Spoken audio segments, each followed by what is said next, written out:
Hah? Nggak tahu. Tapi Sampai dengar maghrib suara itu saya tembakan nggak nggak? tahu. Suara tembakan ada nggak? Malah saya yang kena tembak itu. Hah? Saya yang kena tembak itu. Oh, kamu yang kena? Iya. Kena bagian apa? Bagian sini. Mana? Itu waktu itu pas nembak itu gimana?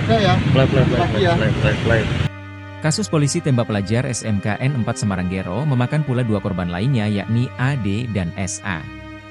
AD sempat buka suara saat proses prarekonstruksi kasus ini di dekat perumahan Paramount Semarang. AD dalam keterangannya mengaku, berboncengan motor bertiga termasuk dengan korban Gero. Mereka awalnya berkumpul dari kamar kos di belakang PLN Krapyak.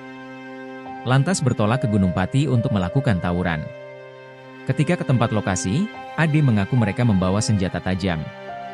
Pengakuannya, korban Gero awalnya tidak mau tawuran tapi karena lawan tawuran membawa alat akhirnya Gero ikut turun untuk menakut-nakuti lawan. Dia menyebut, mengenal GRO dari adik kelas. Saya tidak ikut gangster, di kejadian ini hanya pertama kali ikut. GRO ikut, gangster, katanya. Dia mengungkapkan tidak tahu adanya kejadian penembakan ke GRO. Saya malah kena tembak. Kena bagian dada. Saya lihatin tapi sekilas saja. Itu cuma meleset dan akhirnya masuk ke tangan Satria, katanya. Ketika keterangan Ade hendak diulik lebih dalam oleh para jurnalis, Ade malah ditarik polisi ke mobil. Selepas itu Ade lekas dibawa polisi ke mobil. Sudah ya, sudah, kata polisi berkaos preman itu ketika di lokasi. Tribun juga sempat ke rumah Ade tetapi keluarganya menolak untuk berbicara. Menurut informasi, Ade diperiksa polisi tanpa pendampingan hukum. Kepala Bidang Humas Polda Jateng Kombes Pol Artanto mengatakan, prarekonstruksi ini untuk memastikan lokasi dan peristiwa terjadi di lapangan. Tujuannya, untuk memperkaya pemahaman penyidik terhadap peristiwa tersebut. Ini kejadian di lapangan betul-betul fakta tidak ada yang ditutupi, transparan, klaimnya. Prarekonstruksi dilakukan di 3 tempat. Ketiga lokasi meliputi Gereja Baptis Indonesia Ngemplak Simongan di Jalan Simongan, Manyaran, Semarang Barat.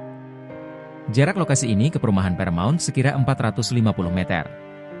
Lokasi kedua, berada di depan toko bangunan di Jalan Untung Suropati, Manyaran, Semarang Barat.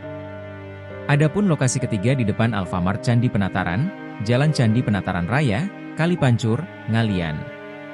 Di lokasi ini, polisi tembak korban. Menurut Artanto, lokasi pertama prarekonstruksi menjadi tempat bertemunya 2 kelompok gangster Seroja dan kelompok korban Pojok Tanggul. Kemudian mereka saling kejar hingga mencapai lokasi kedua untuk bertukar senjata antara korban dan temannya. Aksi saling kejar-kejaran terus berlangsung sampai di lokasi ketiga di depan Alfamart Candi Penataran Raya.